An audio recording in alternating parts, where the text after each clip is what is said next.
joining me today as we share some bright news about Idaho's state budget and our economy.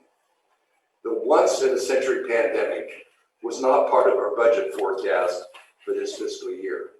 But despite all the changes since March, I am happy to tell Idahoans that our state budget and Idaho's economy are strong. And we are well positioned to handle the ongoing impacts of the highly contagious and damaging COVID-19 virus in our state. Many other states are operating in the red. Many other states are facing 10, 20, and even 40% cuts just to adjust their budgets. And they may consider increasing taxes on citizens and businesses just to get by. In many other states, businesses remain closed with no end to the restrictions in sight.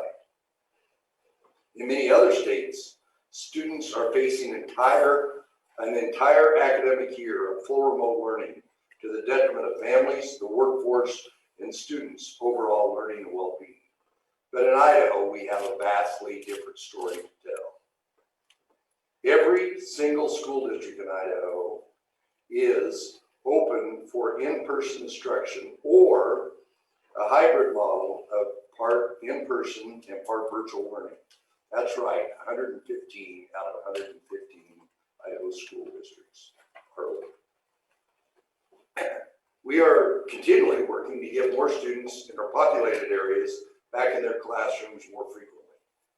Idaho students and teachers being back in school despite the pandemic is due to the planning, hard work, and dedication of school leaders and educators across Idaho. And hats off to the Idaho parents and students who have been doing their part to get schools back open. We owe it to Idaho's children to give them the best possible education. Our economy is open and has been for months. Under stage 4 of our Idaho Rebounds Plan, there are no statewide restrictions on businesses and other activities. Our economic plan has drawn praise from the Trump White House. Our revenue figures for September, which are being made available today, came in $33 million ahead of forecasts, making the third straight month where the economy beat projections. In fact, we are bringing in 10% more this year than we did last year. The biggest area of revenue growth continues to be individual income tax, indicating that people are back at work safely. This is a major testament to Idaho's business community. Thank you, Idaho businesses, for instilling confidence, for the public to engage in the economy, and for your workers to return to work safely. And what a tribute to Idaho workers. Businesses succeed because of Idahoans that have such a great work ethic. It is no wonder national organizations rank Idaho first among states for economic momentum and fiscal stability. Idaho's employment rate is third best in the country. We are a top 10 state for unemployment trust fund solvency. And thanks to strengthening economy in Idaho and our conservative approach to governing, 3 months into the new fiscal year, we have a historic surplus in our state budget. My partners in the legislature and I ended the previous year with a strong fiscal position.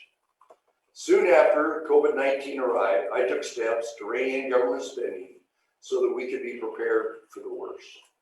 As a result, between the strong revenue collections, cutting government spending, rolling over last year's surplus, we're on track for a $530 million surplus in the current fiscal year, approximately 10 times what was expected prior to the pandemic. If this holds, it would be the largest surplus in state history. We are optimistic, but cautiously optimistic. We will continue to track revenue and be conservative until we see what happens in the fall and winter months. And unlike many other states that blew through their federal coronavirus relief dollars, Idaho still has about $130 million in CARES Act funding available to deploy across Idaho the coming months to help mitigate the impacts of COVID-19 in our state. I'm optimistic that if we collectively continue our efforts to mitigate COVID-19, we will have enough money in the state budget at the end of the fiscal year to provide tax relief to Idahoans and to make much needed investments in education, transportation, and water projects. And I look forward to working with my partners in the legislature on these proposals in January. This is all good news because we're sharing with Idahoans. We are in a much better economic position than every other state, and we are well positioned to provide resources needed to battle the ongoing pandemic. However, we are not oblivious about what is to come. The winter months have the potential to be the worst in our battle with coronavirus. Sadly, 500 of our fellow Idahoans have already died within just the first few months with this aggressive and highly contagious disease.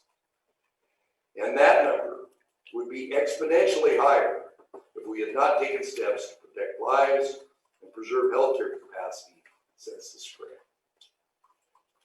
Thanks to warm weather, lots of outdoor activities, and the good actions of Idaho citizens and businesses, we started to see COVID case numbers level off during the summer, while the economy was fully open statewide. But with temperatures starting to drop, case numbers are starting to climb, and we are seeing healthcare capacity in parts of Idaho strained by increased numbers of COVID patients taking up precious hospital beds. I am proud to stand here and talk about all the ways Idaho is leading the country in our economic rebound.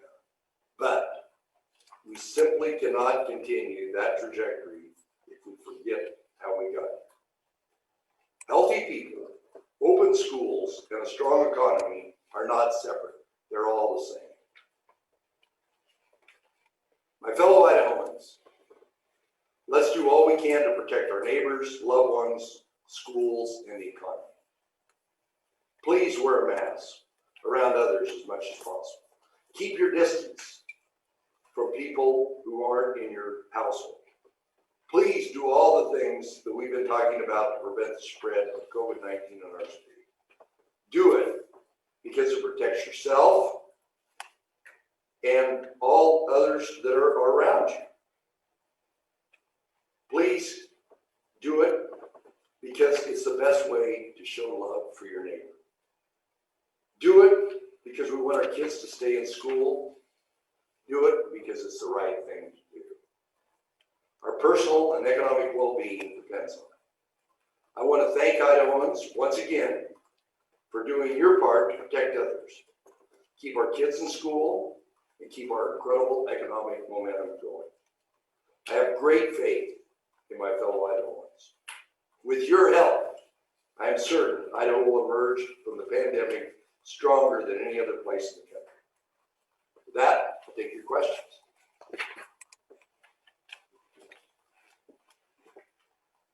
You're going to do the ones you do. Yep. Ruth Brown has a question. Okay. Good afternoon, Governor. This is Ruth Brown with the Statesman. How are you? Good.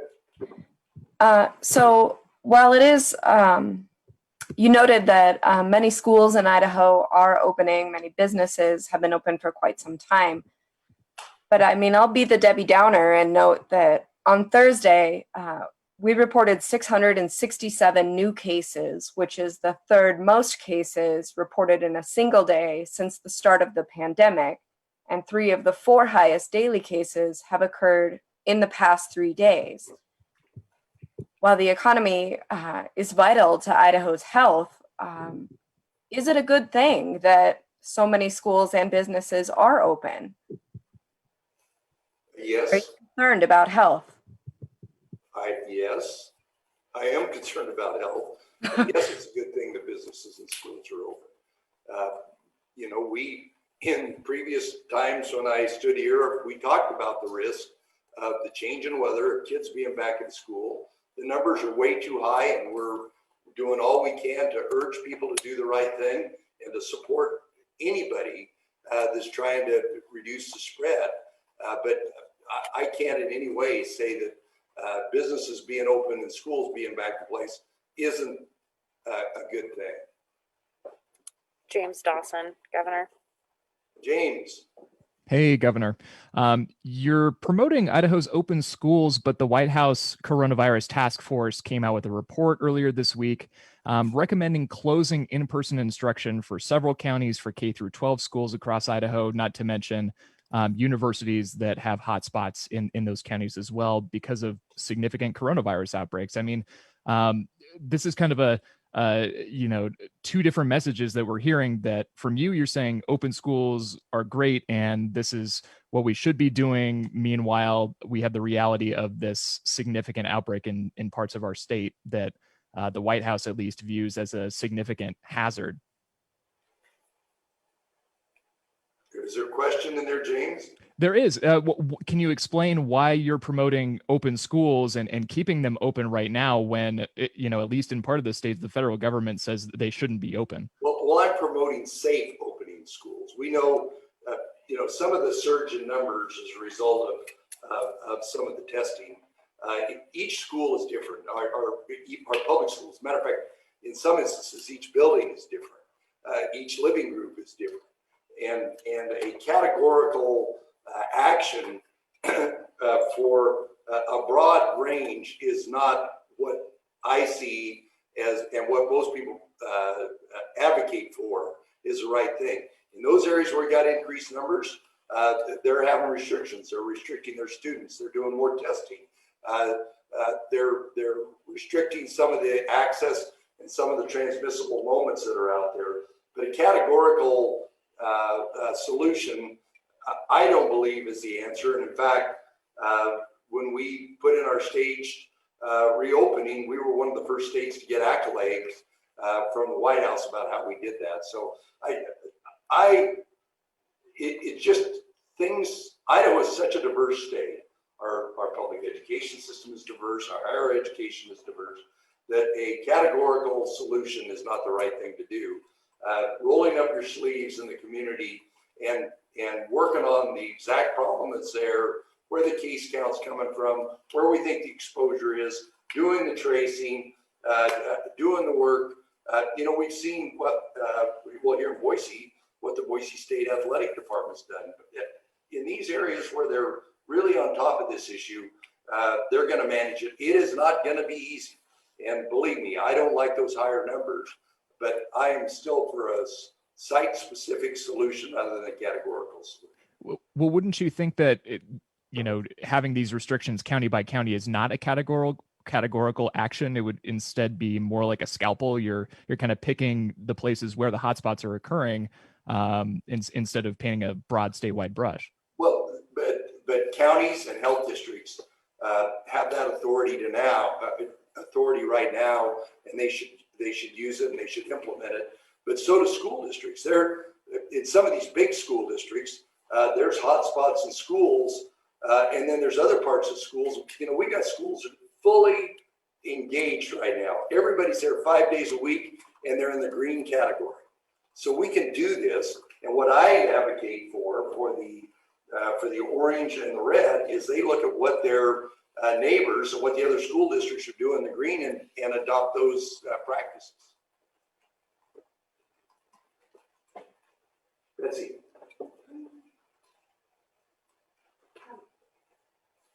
Governor, you announced that we're on track for a record surplus by the end of this fiscal year of $530 million. Yet on the first day of this fiscal year, you ordered 5% holdbacks across the state budget, amounting to about $200 million. You have backfilled the education cuts from CARES Act funds, but not the rest of the cuts, amounting to over $100 million cuts to the state budget. Why are we continuing to cut our budget when we have a record surplus? And are you considering perhaps reversing some of those cuts? Well, I'll answer the first part of the question. There's some of the different divisions of state government that have received 3, 4, and 5 times more than what their 5% cut was in different CARES money in different areas. But we are considering doing that. I just sent a letter today or yesterday to the agencies time of the 5%. We forecast, we thought our revenue was going to be down 14%, that this was going to be the worst of the news. That if we did this and did it early so they could plan for it. You know, the earlier you know about this bad news, the better you can plan for it. And we did that intentionally. And what's happened in health and welfare, corrections, higher education, I can tick off a lot of the agencies. The CARES money has more than covered what was in the 5%. Granted, it wasn't necessarily in the same buckets the way we appropriate money, but a lot of them, the CARES money, more than backfill that.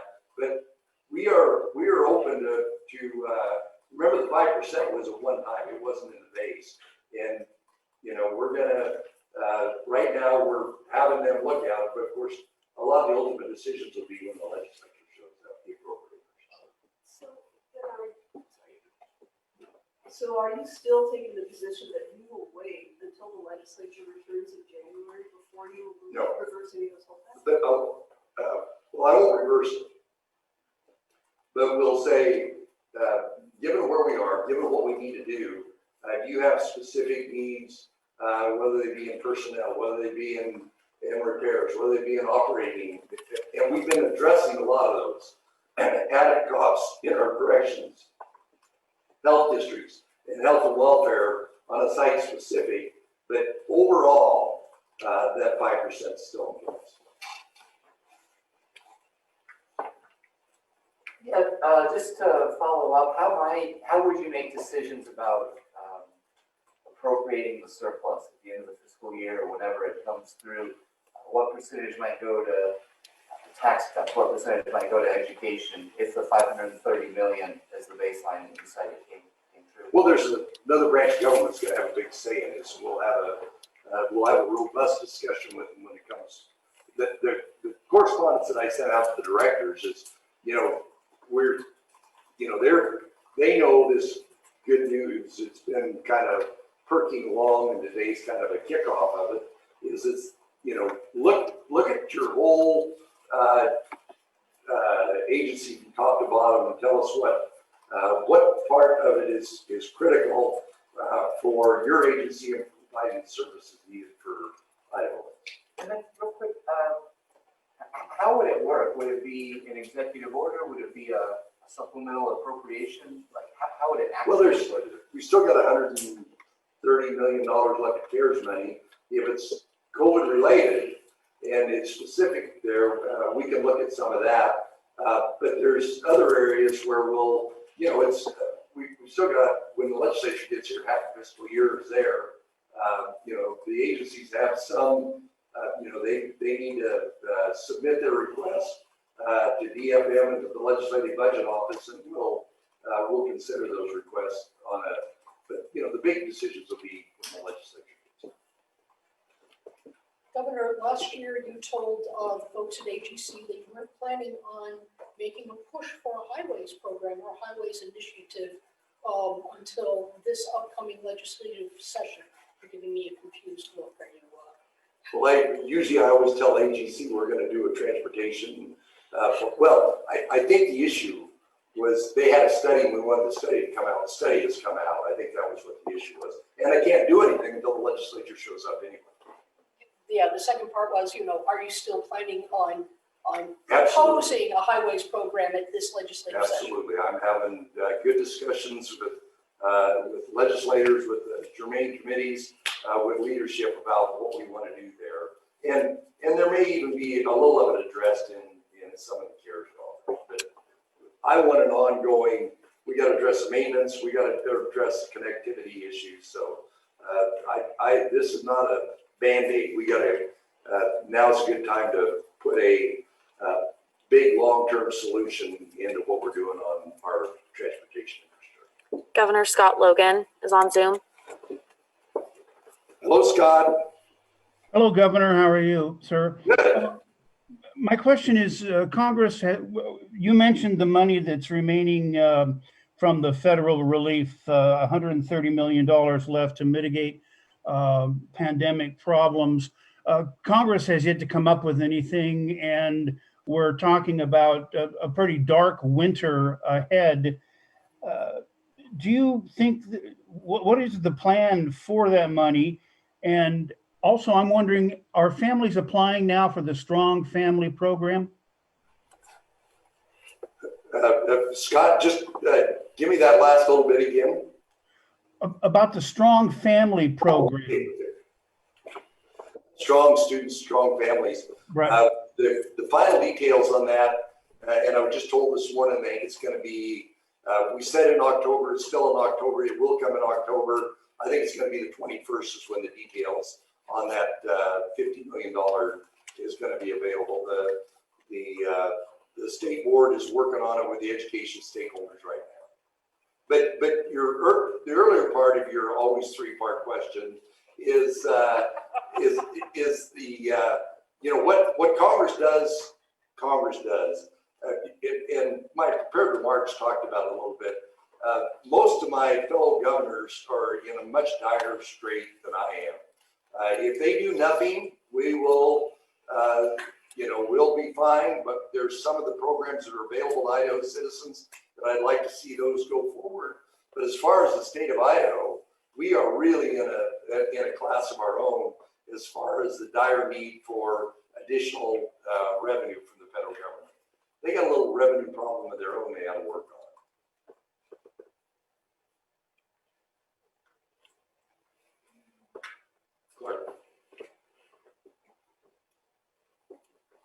Yeah, Governor, I wanted to see if you had any kind of an update available about the rapid coronavirus testing, the rapid antigen test that you announced last week. I've reached out to all the public health districts, and it sounds like they've received the test, but what's the update? What's the latest, and what's your reaction to how things are going thus far with that? Well, I know they're going out. I got an update yesterday on how that is going to be reported, how antigen tests are going to be reported versus PCR tests, and there's a big dialogue on that because if you'll remember, when you do that test, when the card says you're either positive or negative, it goes into an app, and how that app gets reported, we're working on that. But we're at, the guidance that we've given the health districts is to find out what the critical needs are in their districts, in those districts, and try and direct those machines there. But remember, they have to have a CLIA waiver, so they don't just give them to anybody. There's got to be a school nurse. There's got to be somebody that's qualified to administer that test. And those are all things that are in the queue right now. We intend, and the direction is to lean towards spending the bulk of it into the education system. But you can't test your way out of this. You got to do all these other things we talked about, but it'll be a big help.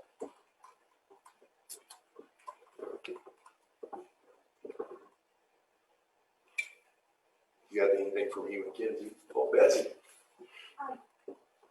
Gabby, you said that you are confident that if our trends continue, at the end of the fiscal year, we will have enough money to grant tax relief to Idahoans and to make significant investments in several areas. And you mentioned transportation and I believe water projects. Can you expand Education. And education. Don't forget education. Can you expand on that a little bit as far as what you might propose to legislators as far as uses for that? Well, I'll go through all three of them. In the education area, it's no secret what literacy, behavioral health, retaining and recruiting the best quality teachers. Those have been my priorities. I believe they're the priorities of the legislature, and we'll work with them in that area. Higher education, the state board is working with all the higher education facilities on what they need as they kind of redo higher education. They got a really tough deal because they're big revenue generators. Athletics, cafeterias, living have all been dialed back because of COVID. But on the bright side, a lot of the enrollment has gone up. But they're having the added cost of having to deliver online. So We'll work with those institutions. Career technical, I've been doing, the state has been doing a lot on career technical. I assume that will be part of it.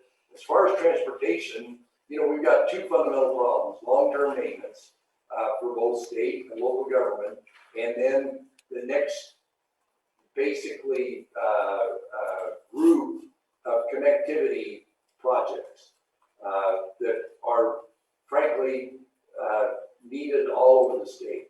And how we come up with that priority list and how we pay for them is something I'm keenly interested in. And the last is water projects. We've been pretty fortunate that in the last few years, we've done an incredible job of recharging the aquifer. But we've kind of got all the low-hanging fruit as far as recharging the aquifer. And we're probably going to have some more resources to continue to make that progress to protect the aquifer all over the state of Idaho. I think that was all.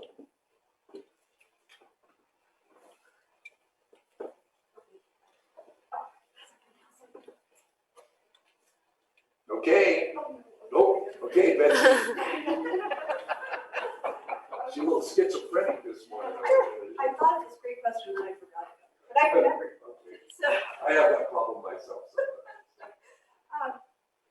the legislature set up a tax relief fund into which tens of millions of dollars of online sales tax revenue I've heard of that.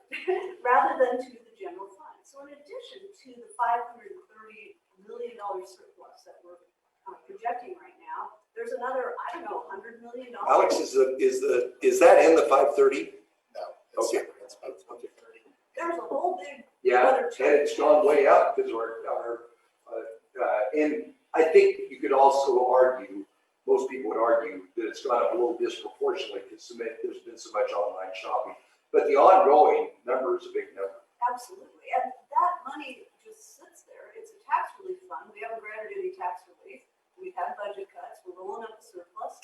Should we change that practice of just socking it away and calling it a tax relief fund? Well, you know, if we were in the position of some other states, we might consider that. But I think given the condition we're in now, it almost demands that that we've got to come to an accord in the legislature about how we do that. But I think given what is going on everywhere else, that tax relief money, we have to figure out a way to implement it and get that tax money out, that tax relief money out.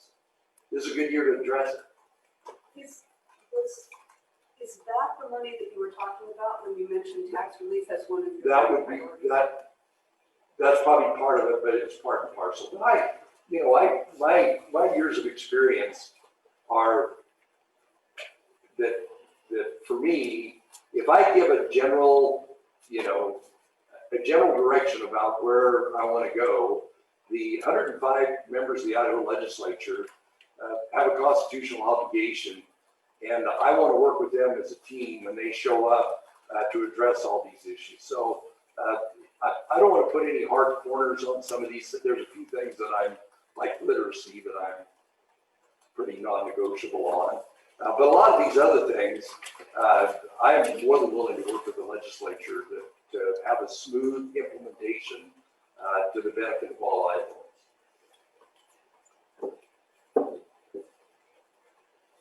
Alex nodded, so I must have given the right answers. And I can even see him smiling under his mask.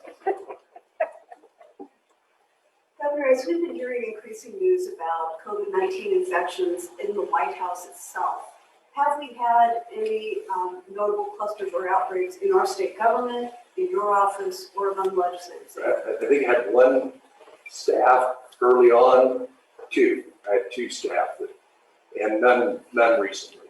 We're all trying to be good soldiers. All right, thank you very much.